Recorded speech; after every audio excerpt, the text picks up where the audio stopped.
Michelle thinks American men suck. Let me warn you, your rage does not exist in a vacuum.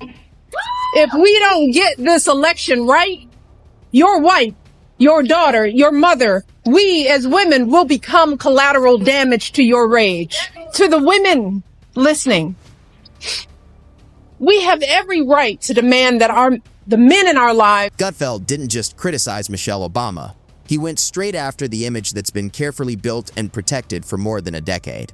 With sharp sarcasm and well-timed jabs, he pulled back the polished layers and painted her as a deliberate political operator hiding behind the charm. This wasn't just comedy or casual satire. It felt like a calculated takedown meant to challenge her almost untouchable status. And by the end, even some of her most loyal supporters seemed unsettled, quietly wondering if the symbol of grace and authenticity had slowly become just another player inside the political machine. To use our voices to make these choices clear to the men that we love. Our lives are worth more than their anger and disappointment. What's that pitter-patter sound I'm hearing in the background? It's the footsteps of Barack running to vote for Trump. So, Kat, they know that they're having a hard time with men. Right. Doesn't seem like this is the right strategy. No. She basically says that Greg Gutfeld didn't just walk into the studio. He showed up with the confidence of someone carrying a verbal firecracker and zero interest in keeping it safe. That night's focus was Michelle Obama, former First Lady, best-selling author, podcast favorite, and a pro at carefully managed mystery wrapped in stylish athleisure. "Let's talk about Michelle," he joked, flipping his pen like it was a prop with purpose. What came next wasn't a routine Fox News poke. It turned into a full-on wave of satire. Gutfeld charged in with wild energy, ripping through the polished story built around her, with sharp timing and a grin that made it clear he knew exactly what he was doing. even if they run Michelle. According to a new poll, Michelle Obama isn't as strong a Democratic candidate against former President Donald Trump as many Dems would have you believe. In a hypothetical matchup, my favorite kind, Trump wins with 47% of the vote compared to Michelle Obama's 44%. I guess some of the kids whose school lunches she ruined are finally old enough to vote. If you're enjoying this breakdown, make sure to subscribe because trust me, it only gets spicier from here. Boom. With that, the table was set and Gutfeld kept carving into her memoir. Becoming, what exactly? He joked. Becoming a billionaire by talking about how hard life is inside a mansion where people still expect you to smile. The joke landed softly but stung hard, like a punch wrapped in velvet. Then came the turn. Have you noticed the pattern? He asked, leaning forward. Every interview feels like a lesson in strategic victimhood. Michelle is always overcoming, always rising, which is impressive considering she's been at the top for, 15 years now? Continue to escalate for the Obamas. Hopefully they can settle it like men.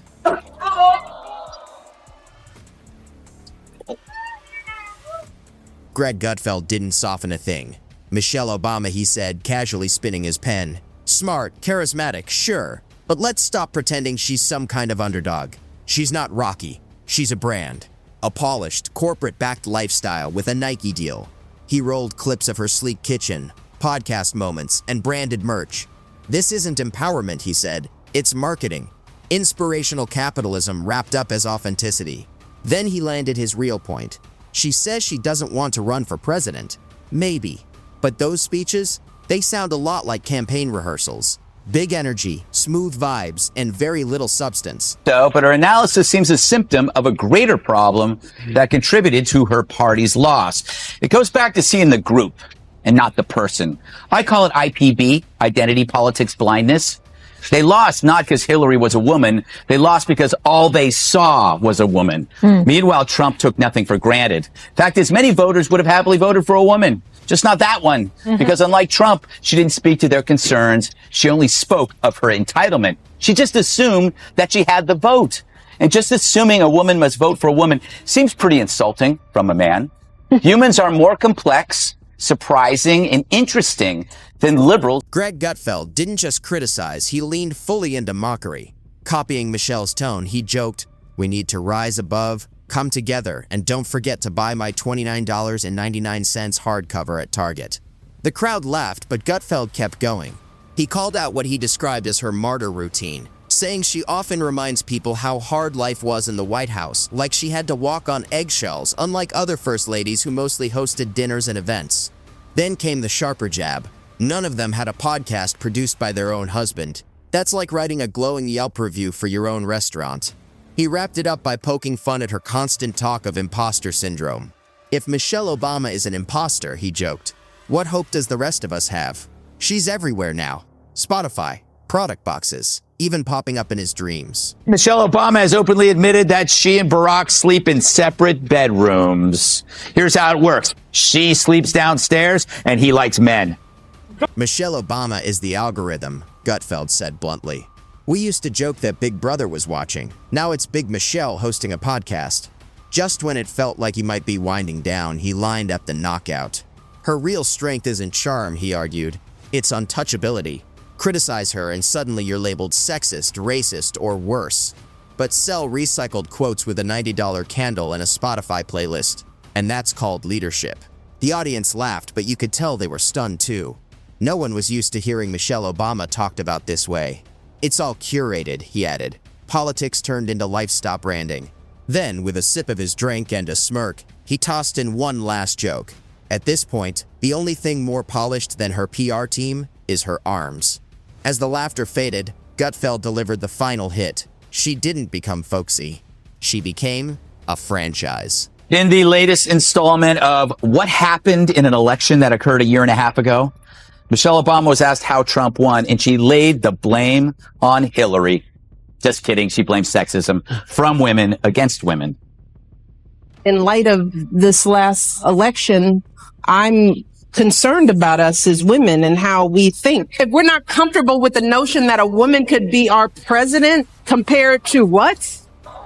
You know, we have to have that conversation with ourselves. Greg Gutfeld closed out his takedown of Michelle Obama by easing off the sarcasm and leaning into something more pointed.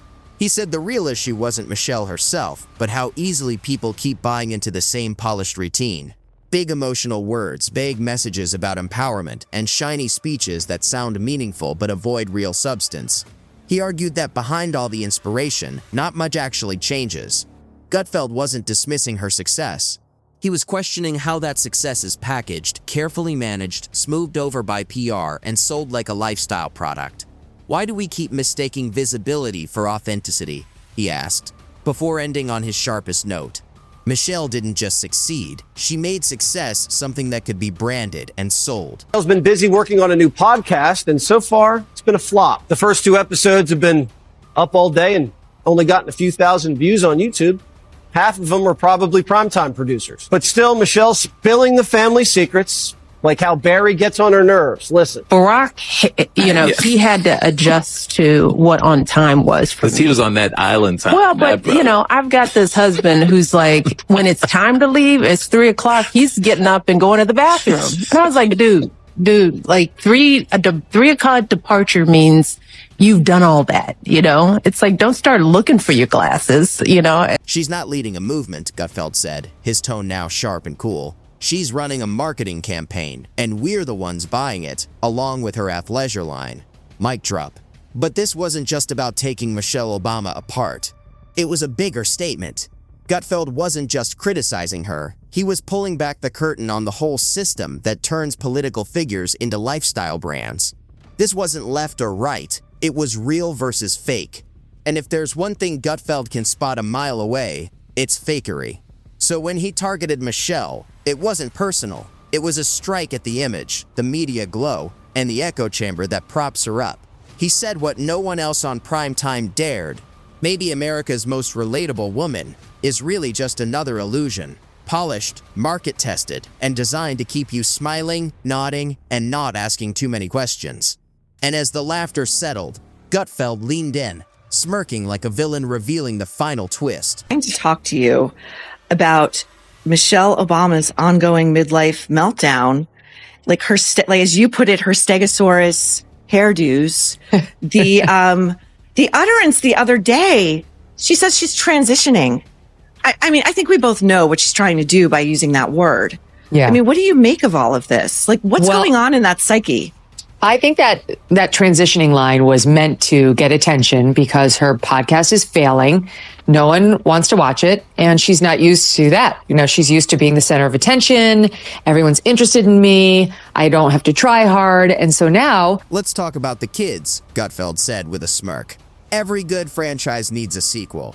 He compared Michelle Obama's youth-focused programs to a Marvel Phase 4 rollout. Big promises, flashy launches, but results? Not so clear. Where are the outcomes? He asked.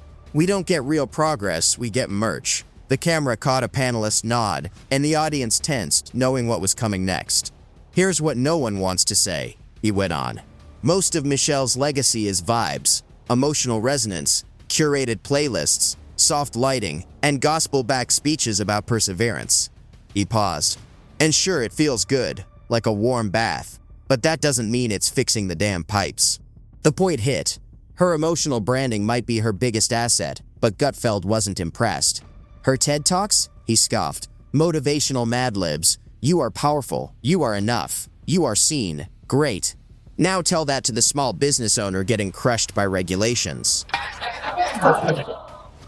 Michelle Obama surprised fans on our new podcast by saying her pet peeve about her husband is that he's chronically late. For example, we're still waiting on him to admit he's from Kenya. And as for Barack's pet peeve about Michelle, he's mad that she keeps leaving the toilet seat up. When she cleans it. When she cleans it. Greg Gutfeld didn't just make jokes. He tore into the image with a fiery monologue. He aimed at Michelle Obama, not as a person, but as a carefully crafted brand. She's not leading a movement, he said. She's running a marketing campaign. He highlighted her polished image, feel-good speeches, and pricey candles as distractions from a system that never really changes. Comparing her to an iPhone ad, sleek, desirable, but empty when it counts, Gutfeld argued her influence is all surface. She sells empowerment like a premium coffee, personalized, pleasant, and wildly overpriced. Agree or not, it was a sharp, unflinching takedown of political celebrity culture. Other than the wonderful Megyn Kelly in the United States. Now, why is Michelle Obama whinging? She seems to always be whinging. Why are things so hard for her right now? I know. I mean, because when you're thinking of victims of this awful world, you think of Michelle Obama and how terrible we've all been to her. This woman is a one-woman destitution derby. Every time we check in on her at her podcast, she is feeling sorry for herself. She is criticizing Barack Obama or this country. She never has a positive word to say about anything. And the latest example was when she went on this other guy's podcast, Jay Shetty. She goes and sits down with him and he asks her, what are you afraid of? And she starts off by saying, well, my fears aren't for me. I think about the streets. My fears aren't for me. Well, in this current climate for me, it's, Greg Gutfeld ended with a punch that left everyone in the room silent for a moment. He argued that Michelle Obama doesn't need to run for office. She already controls perception. She's the empress of optics, he said. And when you shape how people feel, you don't need votes, you have influence. With calm, deliberate precision, he declared her real superpower isn't intelligence, it's branding. She's not your leader, he added. She's your brand manager. And the kicker? You're not the client, you're the product. The crowd erupted. In the single bold move, Gutfeld stripped away the polish around one of America's most untouchable figures. Not with anger, but with clear-eyed insight. He didn't just question her legacy, he redefined how people see it.